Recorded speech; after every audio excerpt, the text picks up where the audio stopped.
All right, welcome back.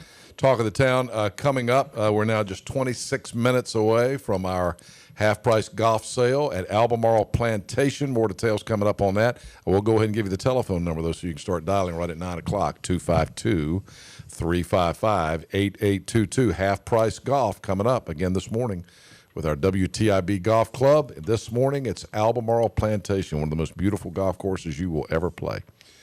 Right now, live in the studio with us, we have ECU assistant football coach Dwayne Price. Good morning, sir. How are you? I'm doing excellent. How are you guys doing? Good to see you. Thank you for coming in. Coach Price, we're just getting to know each other a little bit. Coach Price coaches the outside linebackers. And you've been here, you came here from Texas Tech with Coach Ruff, or you were with Coach Ruff at Texas Tech. You came here from some other spots, but you played at Texas Tech. Mm-hmm. And then you've been here from the beginning since the new coaching staff came in with Coach McNeil. Yes, sir. That's correct. Yeah. It's been a lot of fun. Are you from Texas? I'm from Texas originally. Right. I was born and raised in Jacksonville, Texas, and then I moved down to Central Texas, where College Station, Texas is located, where Texas A&M. Moved there going into my freshman year in high school, so I spent 4 years there. And then I ended up going out to Texas Tech and playing football for Spike Dykes. Defensive coordinator was John Goodner. My position coach was Dean Campbell and Larry Hofer. So you were there before the Mike Leach years. I was there before Mike Leach, you bet. I was there, and it was right there so towards you were there before the end. all the craziness? Yeah, right? Yeah. No doubt. It was, it was a fun time. There was some really great coaches there. Hardworking guys, hardworking players. Played football and baseball there. And people may not realize that we were just talking about this. You were a two-sport athlete at Texas Tech, and you ended up signing with the Cincinnati Reds, right? And played some minor league baseball. How far did you get in minor leagues? I've played for 2 years, and the highest I got was it was high A. That's what it was. High it was ball, in the Midwest League. Yeah. Were you a center fielder? I was a center fielder. I played. Are you left-handed? I right left-handed. Oh, do you? But everything else. So you look like right-handed. a left-handed center fielder. You know what? I wish I would have been a left-handed hitter. I mean, I right left-handed. When I eat, I use the fork and the spoon and all that left-handed. But everything else is right-handed. I am amphibious. Yeah. That's right. I've been waiting to say that for a long time. All right. Well, it's great to have you here, and you're here this morning because you're promoting a golf tournament. Now, you've got a son who has a very rare health condition, right? What's the deal? How old is your son, and tell us about him? Okay, well, he's 11 years old. His name is Chilton, and it's my wife and I. We've been working with the foundation for a long time, and bottom line, it's a rare syndrome. It's called Shwachman-Diamond syndrome. It's named after there's like 3 or 4 doctors that each had different types of patients that had issues. And they started really focusing on the one issue that they really worked with, but then they saw these other issues in the patient as well. So these 3 or 4 doctors came together and they saw that there was commonalities in all 3 or 4 of the symptoms, and therefore the 2 of the doctors' names were in the syndrome at Shwachman-Diamond. And it's just a rare syndrome. It affects the pancreas. So when the patient is born, they have fatty tissue on their pancreas, and therefore the pancreas doesn't produce the enzymes. So when your body eats, it can't absorb the nutrients. Mm-hmm. So most of the times, infants and young children in their childhood ages, they go to the hospital or they go to the doctor because of malnourishment. And then what that leads to is checking the other things. And most Shwachman-Diamond patients are first tested for cystic fibrosis. And then once that gets ruled out, then that's where they start, gearing the research to is checking for Shwachman-Diamond. So it's a pancreatic dysfunction, a bone marrow dysfunction where your body's not producing enough of the red blood count cells or white blood count cells, and therefore it makes the patient susceptible to leukemia. And so oftentimes those patients have to fight off leukemia. And then finally is if your bone marrow is not producing the red blood cells over a period of time, because what they can do is they can help kind of hold that off by giving you blood transfusions to get your counts up. And if the marrow is not functioning, then what you end up having to do is get a bone marrow transplant. Gotcha. And a lot of times that's where the patient, it's either a 50-50 chance it works, and if it doesn't work, then the patient will decease, and that's when So So this is a very serious condition your 11-year-old son has. It is. Yeah. It's a very serious condition. It's a condition that there's about 8 or 9 other patients like himself in North Carolina. I was going to say, it's Shwachman-Diamond syndrome. I'd never heard of it until you started emailing me about it. I'd never heard of that before. You know, when we went in, we were blindsided by the name ourselves. We weren't sure. You know, we knew our son was malnourished because he was smaller than kids that he was a month or two older than as an infant. When he was 6 months, you know, he was half the size as a kid that might be 5 months old or 4 months old. Right, yeah. And so you knew something was up, but it took a while for it to get diagnosed, I guess. Yeah. Because of the malnourishment, because we were feeding him, and he was a happy baby. You know, he was active, but we were sent, you know, to the medical center there in Houston, at the Texas Children's Hospital in Houston, and that's where they immediately started with the cystic fibrosis testing and you know, stool samples and then. So where is he on his journey today? Is he getting blood transfusions and that kind of thing? Well, I'll tell you what. When he was about 3 years old, by that point in time when he was 3, he had 7 blood transfusions to get his counts up.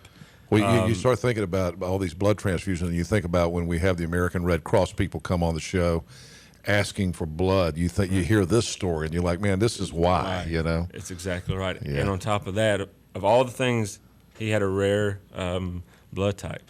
So, I mean, for us to go in for a transfusion, we'd be at the doctor's office or the hospital in Houston at 6 a.m., and we wouldn't leave a lot of times till that next night at midnight. Wow. Because of waiting for the blood bank to get the blood and so forth and get it set. But we did 7 transfusions. 2 bone marrow aspirations, and that's where they take the big needle, go through your hip bone, and pull out marrow to see what it looks like. Is it functioning? Is it going to function properly? Right. And so we were on the verge of thinking that we were going to have to do a bone marrow transplant.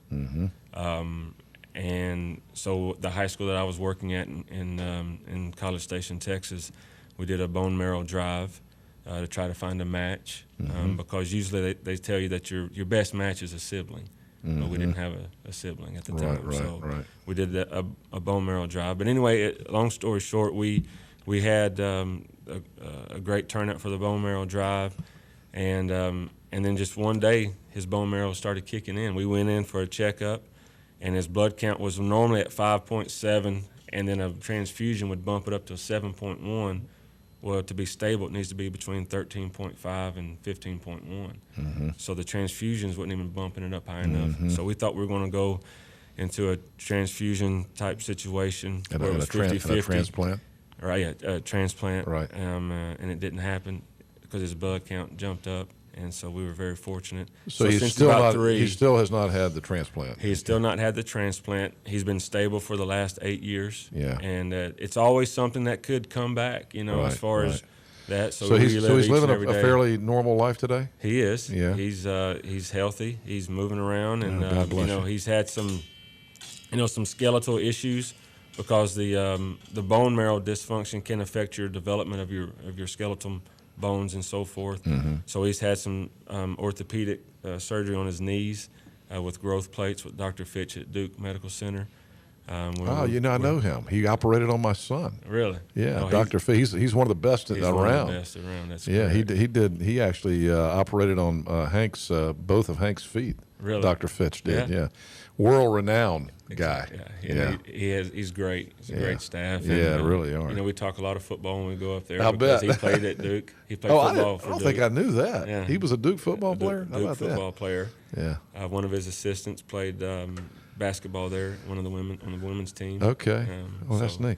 Well, okay, so, we're hearing the story. And, of course, as always, when you're part of the Pirate family and the Pirate Nation, East Carolina folks come together to help. And you've got an opportunity coming up because you've got a golf tournament that you're going to be doing called Swinging for Swatchman, which is, of course, again, the name of the syndrome that your son has is the Shwachman-Diamond syndrome. So tell us about the golf tournament. Yeah, the golf tournament's going to be on July 21st.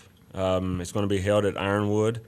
So it's on a Monday. And we're looking to do an AM flight and a PM flight. So we're hoping to get 18 teams in the morning and maybe 18 teams in the evening. So we're looking to tee off at 8 a.m. on that Monday morning, and then roughly 1 o'clock that afternoon. We're going to have a silent auction and a dinner the night before over at Rock Springs Center on Sunday, July 20th at 6 a.m. And we're looking for obviously golfers on the 21st, and we're looking for people to come to the dinner. We're going to have some good barbecue and several items for the silent auction. We're getting football signed. It's pretty easy for me to get that done. I was going to say, how are you going to get that done? We're going to have all kinds of autographs, former players. We're getting a great response from former ECU Pirates, guys that I haven't even had a chance to meet yet. Yeah. But they know Coach McNeil. They're Pirates true and true, and they are signing things. One of my former players, he's working over at the Hendricks Motorsports, and he's working with the Jimmy Johnson team, but he's working with the Truck Series. But they were going to send a piece of sheet metal, the front fender, all the way through the door of a Dale Earnhardt car. Oh, nice. So we have a lot of things up for auction. So we're looking for people to come and donate things for silent auction, come to the dinner, play, and we're still looking for sponsorships. All right. So how do they contact? Are you running the show, or do they contact you, or is somebody else they need to talk to? Well, we have. My wife is heavily involved because her and Chilton came up with the idea while I was out on the road recruiting in April, and she texted me, as I was on the road recruiting, swinging for Schwachman. And I was like, what does that mean? And so she said, that's our golf tournament we're going to put on. So, but yes, we have, my wife is basically heading it up. And I can give out her cell number here in a minute. And another individual that's been a great help is Brian Arp. He's a huge ECU Pirate fan. His wife played softball at ECU, Paige Arp. And he's been kind of controlling our website that we have. He's put out all the flyers and so forth, so we've had a lot of support with him. But yeah, I have my wife's cell number. I can give that out, and Brian's cell number, and then we have a website as well. Okay. All right. Let's hear it again. Folks, get your pen out and write down. We're going to help with this golf tournament. Let's see what you got there. My wife's name is Rebecca. Her cell number is 979-587-2554. And that's, once again, her name is Rebecca. And then Brian Arp, you can contact him. His cell number is 252-413-8303. Okay. And then what's the website? And then the website is www.swingingforsds.com. So that'll be swingingforsds.com. Swingingforsds.com. Again, it's Swatchman Diamond Syndrome. Swingingforsds.com. Okay. All right, great. Awesome. Well, I'm so sorry that your family has had to go through this. It's an interesting story, boy. You pray that your children are going to be healthy, and you never know. And you want to outlive your children. Oh yeah, exactly. You don't want to outlive your children. I'm looking at a picture of is it Chilton? Chilton, yes, sir. Beautiful little boy here, and we just wish you the best and hope this turns out to be a positive outcome for you guys. You bet. Thank you guys so much for your support. Yeah, absolutely. Thank you for coming in. It's nice to meet you. You and I knew who you were, but I hadn't had a chance to meet you yet. Oh, yeah. So, and this time of year, and I was just thinking about, because I've been friends with football coaches my whole life. College football coaches get about 3 weeks in July to enjoy life, and then other than that, it's like absolute frantic lifestyle. And here you are during your time that you're going to have the time off this summer working on this golf tournament. Well, it's very close to us, and I appreciate that. We're trying to raise awareness and raise money. It's obviously affects us every day. Yeah. And our son is resilient. He's smaller than everyone. He works hard. He competes a lot in life, and he's taught us a lot of lessons. You want to try to teach your kids lessons about life. Right. But he has taught us a lot. I feel like he's taught us more about hard work and fighting through things than I've been able to teach him. Yeah. And, it's for him and all the kids that deal with it. Well, God bless you, and God bless him. All right, Coach Dwayne Price from the ECU football team and the golf tournament, Swinging for Swatchman coming up July 21st. The silent auction will be July 20th at the golf tournaments at Ironwood, and the dinner and the silent auction the night before will be at Rock Springs Center. So again, best way to probably find out more is go to the website Swinging for SDS. swingingforsds.com. Coach, good to see you. Yes, sir. Thank you so much. I Thank you. appreciate it. Absolutely.